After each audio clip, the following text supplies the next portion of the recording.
We don't have to change what's going on out there. That's the wind that's blowing. All we have to do is change what's going on in here. We must learn from personal experience. Learn from what happens to you. Take a look back over the last few months. Did you make some mistakes? How could you correct those for the future? Take a look back over the last year. Have you done it right or done it wrong? Let's correct it for the next year. Learn from your personal experience.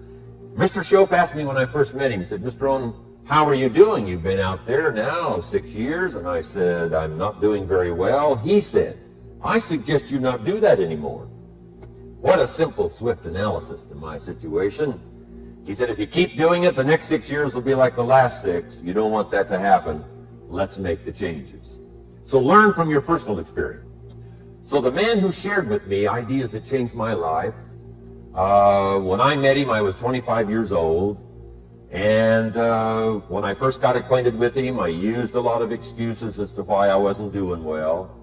And he said, well, tell me a little bit about your story. And I told him, you know, I was behind on my bills, had pennies in my pocket and nothing in the bank, that I was embarrassed about being behind on my big mouth promises to my family.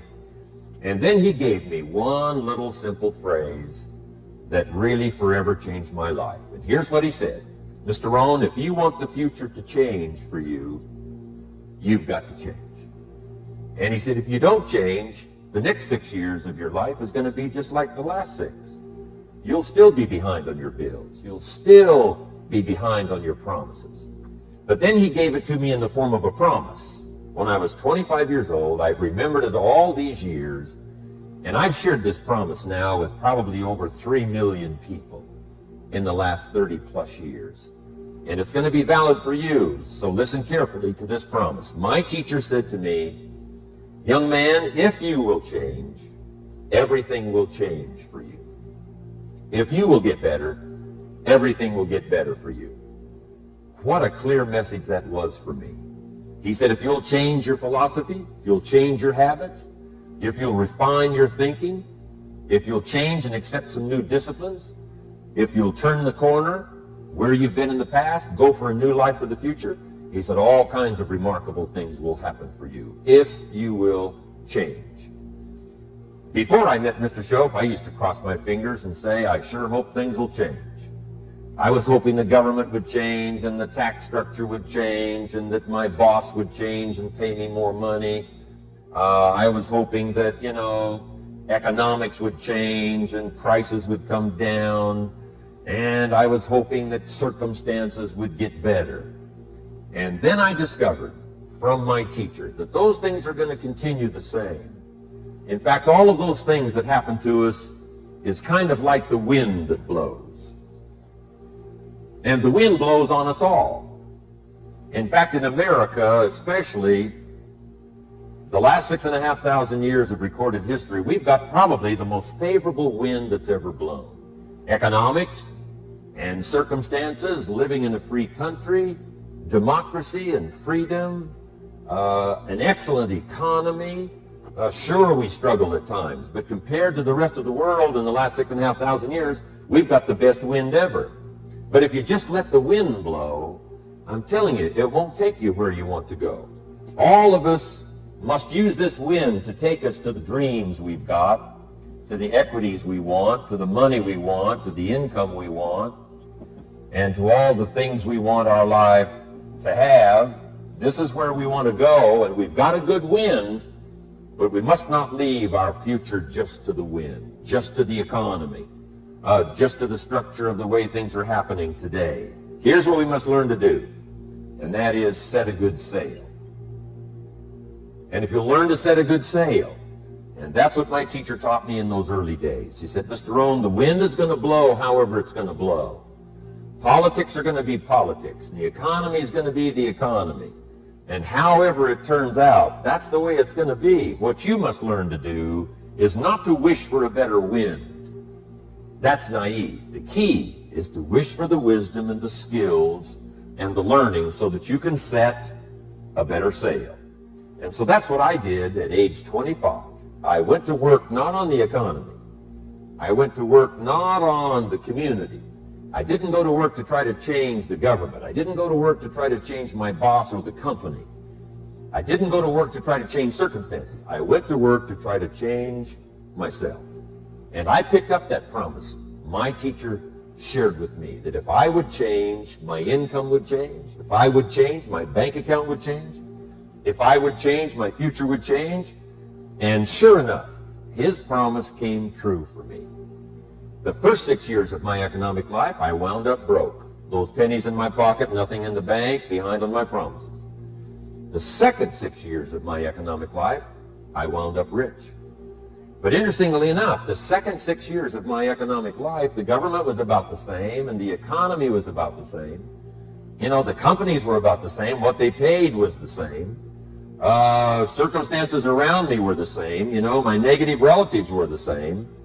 But I was not the same. Mr. Schoaf, my teacher, started with money. You know, money's not the only place to start in talking personal development. But it's where he started, so here's the best lesson I can give you on economics. It's very simple. We get paid for bringing value to the marketplace. That's about as simple as I can put economics. We get paid for bringing value to the marketplace. Now, it takes time to bring value to the marketplace. However, we do not get paid for time. So we cross that out. Mistakenly, the man says, I'm making about $20 for an hour. Not true. If that was true, you could just stay home, right? And have him send your money. So that's not true. We don't get paid for time. We get paid for value brought to the marketplace. Is it possible to become twice as valuable to the marketplace and make twice as much money in the same time? Is that possible? The answer is yes. Could you become 3 times as valuable as you might be right now to the marketplace and make 3 times as much money in the same time? And the answer is yes. 5 times, 10 times? Of course. America is unique. It's a ladder decline. It starts down here, let's say, at $5 an hour, and it keeps going up. Top income last year, $80 million. The guy who runs Coca-Cola. Now, that's a heck of a ladder. That's why everybody wants to come here, right? The boat people are not headed for Vietnam.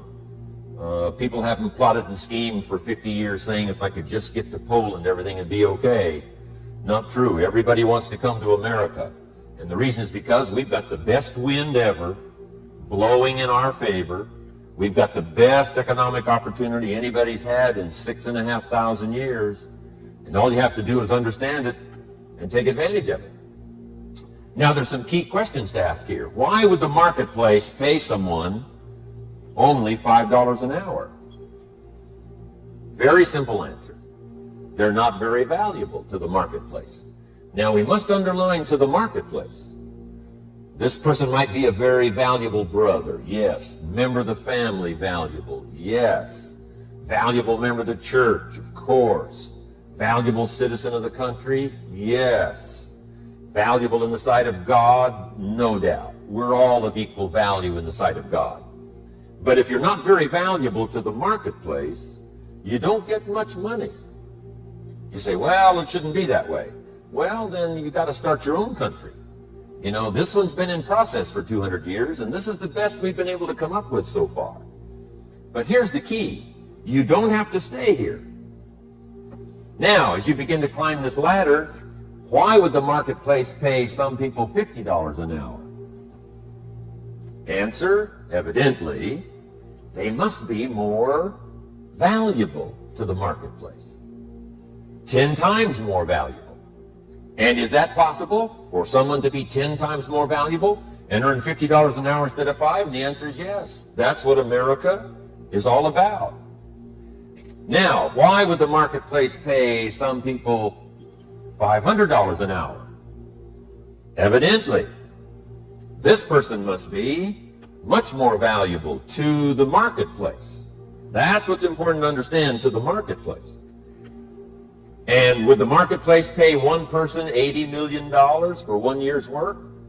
And the answer is, of course. If you helped a company make $1 billion, would they pay you $80 million? I'm telling you, it is possible. And that's why America is so exciting. That's why this financial ladder is so exciting. It's possible for all of this to come true for all of you, no matter where you start. As a student in school, just getting started out there in the workplace, this is all possible for you.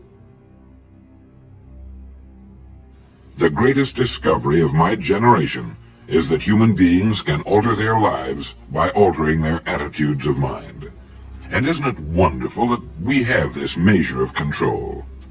Before we start talking about our attitude toward the world, let's talk about our attitude toward ourselves, since it is the attitude we take toward ourselves which determines our attitude toward the world. Now right here we come to a rather strange fact. We're so familiar with ourselves, we tend to take ourselves for granted. We tend to minimize the things we can accomplish, the goals we can reach, and for some equally strange reason, believe others can accomplish things in our field which we cannot. There are literally millions of human beings living narrow, darkened, frustrated lives, living defensively, simply because they take a defensive, doubtful attitude toward themselves, and as a result, toward life in general. Many people are suspicious of and oppose change, yet change is the one thing in life on which we can absolutely count. People who stay young all the years of their lives not only welcome change, but see it for what it really is, new opportunity, new chances for further fulfillment. Attitude is a reflection, a result of a person's will. It is incalculably powerful. It can bring about marvelous results for us, but we need to train it patiently, day by day. Now let's talk about the attitudes of people who are successful. The top 5% of the people who go sailing through life from one success to another, and who, even when they fail at something, shrug it off and head right out again. No matter who the person is or what he does, men and women in sales, business executives, people in all the professions, wives and mothers, students, top people in the armed forces, public servants, men and women in the service of religion, working men and women in all fields of endeavor. Wherever you find a person doing an outstanding job and getting outstanding results, you will find a person with the right kind of attitude. These people take the attitude toward themselves that they can accomplish what they set out to accomplish, that there's no good reason on earth why they can't be competent, successful. They have a healthy attitude toward themselves and, as a result, toward life and the things they want to accomplish. And because of this, they achieve some remarkable things, and they come to be called successful, outstanding, brilliant, lucky, and a lot of other things. They're quite frequently no more brilliant or outstanding than the majority of the people by whom they're surrounded. But they did develop the right attitude, and they found their accomplishments not too difficult, and many times surprisingly easy, simply because it seems that so few are really trying, really believe in themselves. Successful people come in all shapes and sizes and in widely varying degrees of intelligence, background, and so on. But they all have one thing in common. They expect more good out of life than bad. They expect to succeed more than they fail. If you want something worthwhile, take the attitude that there are a lot more reasons why you can have it than there are that you cannot, and set out to earn it. Go after it, work at it, ask for it, and 9 times out of 10, you'll get it. Our environment is really a mirror of our mental attitude. If we don't like our environment, we have to change our attitude first. Now, the world plays no favorites. It's impersonal. It doesn't care whether we change or not. Adopting a good, healthy attitude toward life doesn't affect the world and the people in it nearly as much as it affects us. It would be impossible to even estimate the number of jobs which have been lost, the number of promotions missed, the number of sales not made, the number of marriages ruined by poor attitudes. But you can number in the millions the jobs which are held but hated, the marriages which are tolerated but unhappy, all because of people who are waiting for the world and others to change toward them, instead of being big enough and wise enough to at least make a test which will prove beyond any shadow of a doubt where most, or at least a big part of the trouble lies. Studies made of the lives of literally thousands of successful people have shown that they radiate confidence, assurance, they expect success, and they get success. You can spot these people by the way they walk, by the way they look and act. You can feel it about them when they enter a room. They may be short and fat, or tall and thin, or any combination in between, but they have about them the attitude of success.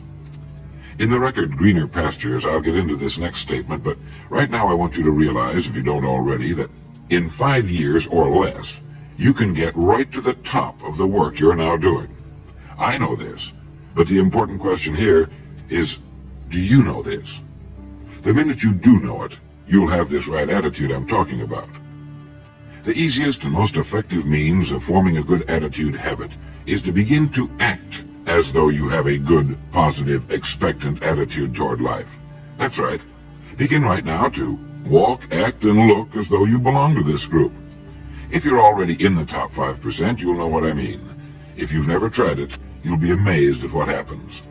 Actions trigger feelings, just as feelings trigger actions.